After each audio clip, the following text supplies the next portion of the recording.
हम हैं वीर के सुपरस्टार। हम हैं वीर के सुपरस्टार।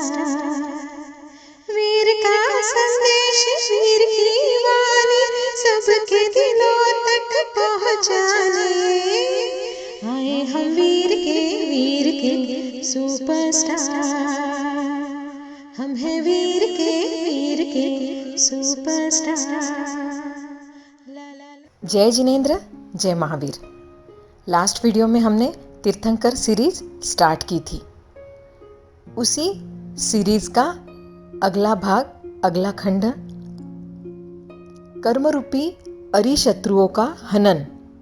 कर्मरूपी शत्रु कौन से? राग और द्वेष, उनका विनाश करने वाले। कर्मरूपी बीज के क्षीण हो जाने से, मतलब राग और द्वेष कम हो जाने से, जिनकी फिर उत्पत्ति अर्थात जन्म नहीं होता, उनको अरिहंत कहते हैं। ऐसे अरिहंत भगवान के चरणों में कोटिशः वंदन नमन। तीर्थंकर 24 ही क्यों होते हैं, हम ये जानेंगे। जैन भूगोल में अढ़ाई द्वीप क्षेत्र का वर्णन आता है। 1 जम्बू द्वीप, 2 धातकी खंड, 3 अर्ध पुष्कर द्वीप। इन अढ़ाई द्वीप क्षेत्रों में 15 कर्मभूमि है। कौन सी? 5 भरत, 5 ऐरावत, 5 महाविदय। इनके 170 भूभाग है, ऐसे है जहां तीर्थंकर हो सकते हैं। एक समय में न्यूनतम, मतलब कम से कम 20 और अधिक से अधिक 170 तीर्थंकर हो सकते हैं। किंतु सर्वज्ञों की संख्या 9 करोड़ मानी गई है। इनमें मात्र 10 भूभाग ऐसे हैं जहां अवसर्पिणी व उत्सर्पिणी रूप कालचक्र चलता है।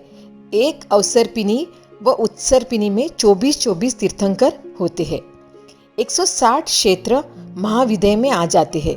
वहाँ अवसर्पिणी उत्सर्पिणी काल नहीं होता। वहाँ एक तीर्थंकर के बाद दूसरे तीर्थंकर का अभ्युदय हो जाता है। वहाँ हमेशा चौथा आरा रहता है। तीर्थंकर को विहरमान या श्रीमिंदर स्वामी कहते हैं। वहाँ हमेशा तीर्थंकर रहते हैं। तीर्थंकर अहिंसा, सत्य, अस्तेय, ब्रह्मचर्य, अपरिग्रह रूप धर्म की प्ररूपना करते हैं। वे इसके महाव्रत स्वरूप की व्याख्या करते हैं। जो ये महाव्रत स्वरूप को अंगीकार करते हैं वे साधु साध्वी की कोटि में आते हैं। जो इनके अनुव्रत स्वरूप को स्वीकार करते हैं वे श्रावक और श्राविका के भूमिका में आते हैं, जैसे हम और आप। अब हम जानेंगे तीर्थंकर गोत्र बंध के कारण। तीर्थंकर वे ही बनते हैं जिन्होंने पूर्वभव में तीर्थंकर नाम कर्म की प्रकृति का उपार्जन किया हो। यह कर्म प्रकृति बंधकारक है। यह विशिष्ट साधना, तपस्या आदि से कर्मशय के साथ स्वयमेव बंधने वाली कर्म प्रकृति है। यह पुण्य की उत्कृष्ट प्रकृति है। जैन आगम ज्ञाता धर्म कथा में 8वें अध्ययन में तीर्थंकर गोत्र कर्म बंध के 20 कारण बताए गए हैं।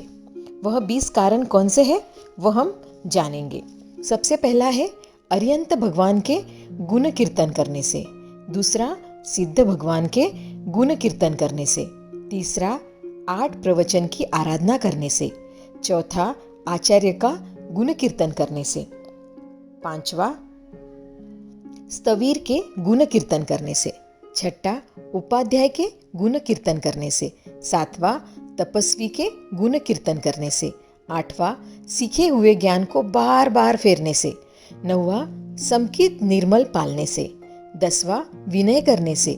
11वां, यथा समय आवश्यक करने से, मतलब प्रतिक्रमण वगैरह क्रिया करने से। 12वां, ग्रहण किए हुए व्रत प्रत्याख्यान निर्मल पालने से। हमने जो भी पचकान लिए हैं ना, उसको अच्छी तरह से निभाना। 13वां है शुक्ल ध्यान ध्याने से। 14वां, 12 प्रकार की निर्जरा तप करने से। 15वां, अभयदान सुपात्र दान देने से। 16वां, 10 प्रकार की वयावच्च करने से। 17वां, चतुर्विधि संघ को शांति समाधि देने से। 18वां, नया अपूर्व तत्व ज्ञान सीखने से। और 19वां, सूत्र सिद्धांत की भक्ति करने से। 20वां और आखिरी, मिथ्यात्व का नाश और समकित उद्योत करने से। जीव अनंत कर्मों को खपाते हैं। इन सत्कर्मों को करते हुए उत्कृष्ट भावना भावे तो तीर्थंकर नाम गोत्र बांधे, सेवम बनते। यह अवश्य नहीं है कि 20 ही कारणों के सेवन से तीर्थंकर नाम कर्म का बंध होता है। कोई 1-2 कारण के साथ उत्कृष्ट साधना व भावों की उच्चता से भी तीर्थंकर नाम कर्म की प्रकृति का उपार्जन कर सकते हैं। तो इस तरह ये हो गए तीर्थंकर गोत्र बंध के कारण। जैसे रेवती श्राविका ने औषधि का दान देकर तीर्थंकर नाम कर्म का बंध किया। हम भी, कोई बीमार है, कोई गरीब है और उसको दवा लेने को पैसे नहीं है, तो हम उसको दवा देकर भी तीर्थंकर नाम कर्म का बंध कर सकते हैं। राजा श्रेणिक ने प्रभु भक्ति करके तीर्थंकर नाम कर्म का उपार्जन किया। कृष्ण महाराजा ने वंदना करके तीर्थंकर गोत्र का बंध किया। हम भी जब भी स्थानक में जाए, जितने भी गुरु भगवंत साधु साध्वी है, उन सबको अलग अलग वंदना करके अपने कर्मों की निर्जरा करके तीर्थंकर गोत्र का बंध कर सकते हैं। अगर मैंने आज वीडियो में जिन शासन के विरुद्ध कुछ भी कहा हो तो मिच्छामि तुक्कडम। अगर आपको आज का वीडियो अच्छा लगा तो प्लीज़ कमेंट करना और सबके साथ शेयर करना। अगले वीडियो में फिर से मिलते हैं तीर्थंकर के बारे में और जानने के लिए।